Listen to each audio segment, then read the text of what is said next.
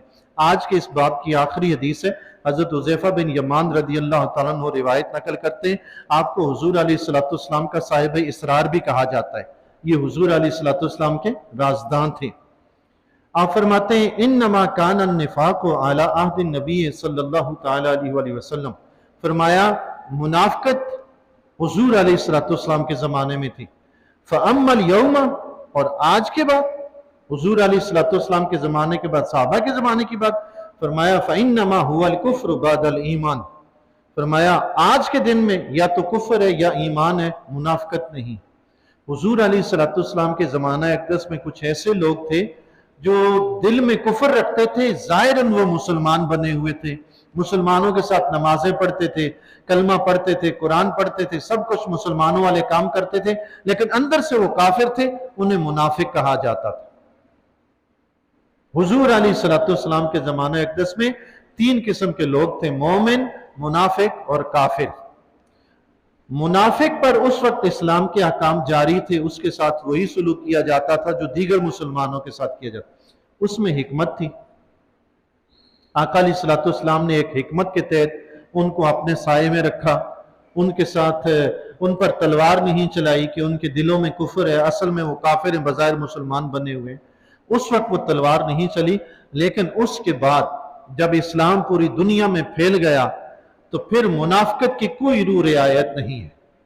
ایسا شخص جس کا پتہ چلے کہ یہ تو ظاہراً مسلمان ہے، اندر سے تو یہ کافروں کے ساتھ ملا ہوا اور کافر ہے، تو اسلام کا حکم ہے کہ اس کو قتل کر ڈالو۔ اب منافق کی کوئی بخشش نہیں، اب اس کے ساتھ کوئی روح رعایت نہیں، یا تو پکا مسلمان بنے یا پکا کافر بنے، کافر بنے تو گردن اڑاؤ، مسلمان بنے تو اچھا ہے۔ تو یہ اس دور کا حکم تھا کہ منافق کے لیے حکم یہ تھا کہ اس پر اسلامی احکام جاری ہوتے تھے، لیکن حضور علیہ السلام کے زمانے کے بعد اب منافق پر اسلامی احکام وہ جاری نہیں ہوتے، اب منافق ہے تو اس کی گردن اڑائی جائے گی، قتل کیا جائے گا، وہ مرتد کہلائے گا، جو اندر سے مسلمان نہیں باہر سے مسلمان بنا ہو۔ آج الحمدللہ ہمارا یہ باب ختم ہو گیا کبیرہ گناہوں کا، کل سے انشاءاللہ باب الوسوسہ سے شروع کریں گے انشاءاللہ تعالی۔